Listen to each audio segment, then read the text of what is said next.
For some, remembering the 1985 Bears defense is a haunting experience. Ouch. Ouch.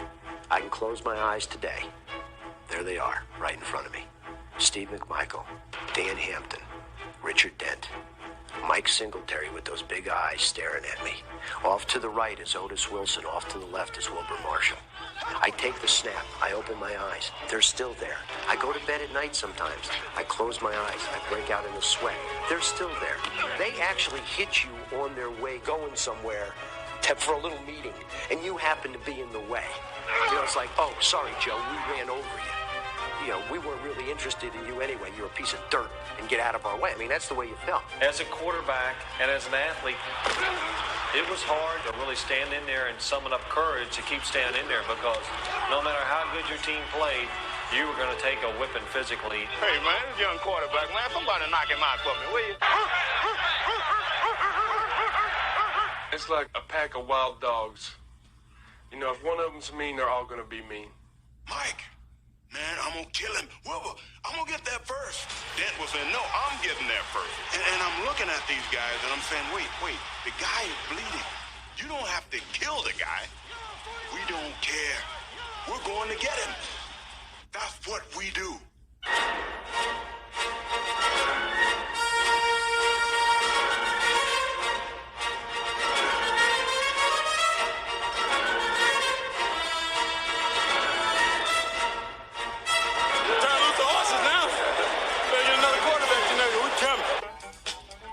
In 1985, the Bears defense dwarfed the rest of the NFL.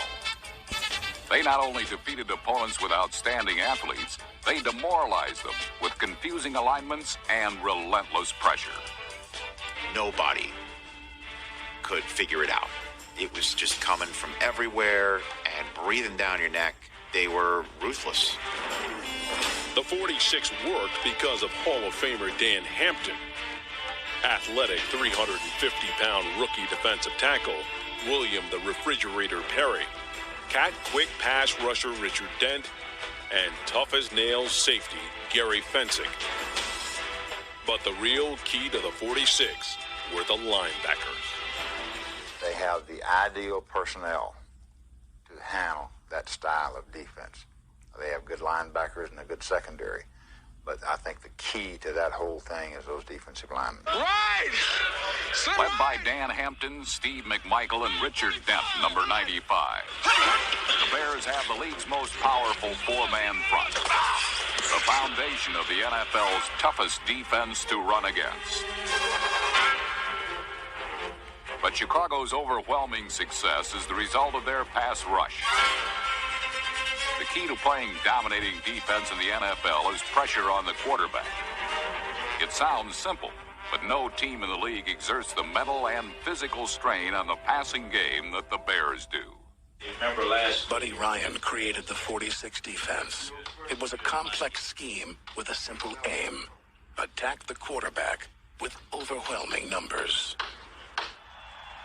Mike Singletary was the 1985 Defensive Player of the Year and master of the 46.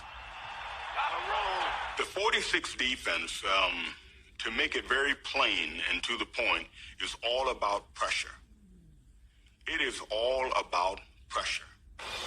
We're going to come at you, and we're going to hit your quarterback until you get another one in. To stop a passing game, you can't stop it unless you put pressure on. Now, some people are good enough to put it on with a three-man rush. Well, we're not. In fact, I don't know what we're good enough putting on with a four-man rush. If we have to send 8, we'll send 8. We're not going to let you sit back there and pick us apart. The safety blitz, like this one by number 22, Dave Duerson, is an important part of Ryan's pressure package. When we would line up 8 guys across the line of scrimmage and the offense had 7, guess what? Somebody's free. You could see when we ran 46 schemes that they couldn't pick up the blitz. I mean, you could literally see before the snap of the ball. And it was 1, 2, 3, boom! And it was awesome. The best defense I think I ever saw was that 85 Bear team.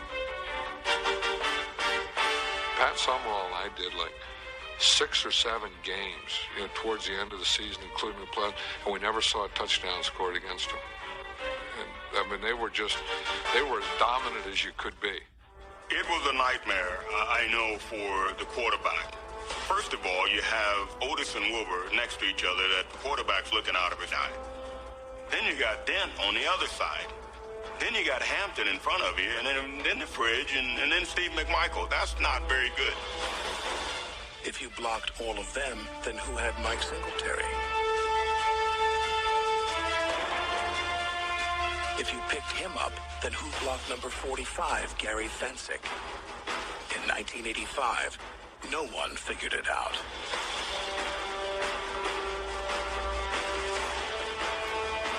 We're going to keep coming, and we're going to keep you guessing, and we're going to keep you thinking. We're not ducking and dodging. We're going to have fun, because the 46 defense was as physical and as nasty as you want to get.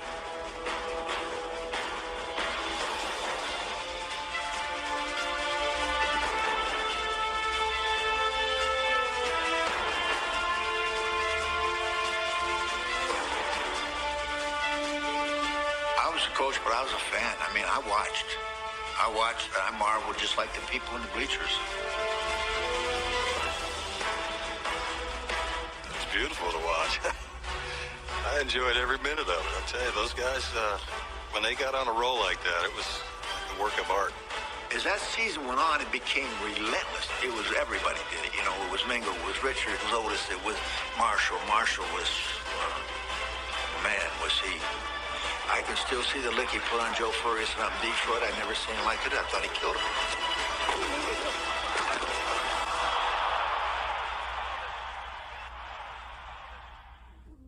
Buddy used to tell him, look, I run the defense here. You know, I was here before you got here. You didn't hire me, and you can't fire me, so get out of my face. I mean, that was a little strange at first, but then we just got used to it. I mean, it happened every week. Ryan and Ditka weren't best friends, but Buddy truly loved his players. He said little to them, though, except for 3 words that came straight from the heart. Dumbass, ass, and yeah. That was a triple crown. In 2 bitter cold playoff games at home, the Bears defense made history with back-to-back shutouts. Starting to whip out there. Maybe they're cheering for the snow. I think they are. Not to get theatrical, but I mean, how better can you write a script here for crying out loud? Brock back to pass, the rush on.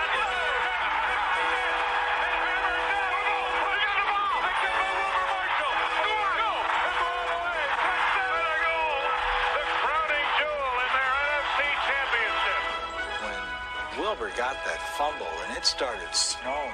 We were all running down to the end zone. I mean, that was it. You knew you were going to the Super Bowl. And George Halas ordained this, you know. I mean, that was about as unbelievable a moment. I mean, you know, you couldn't be out in Hollywood and say, okay, get the turnover. It's the defense. Turn on the snow. I mean, it was phenomenal.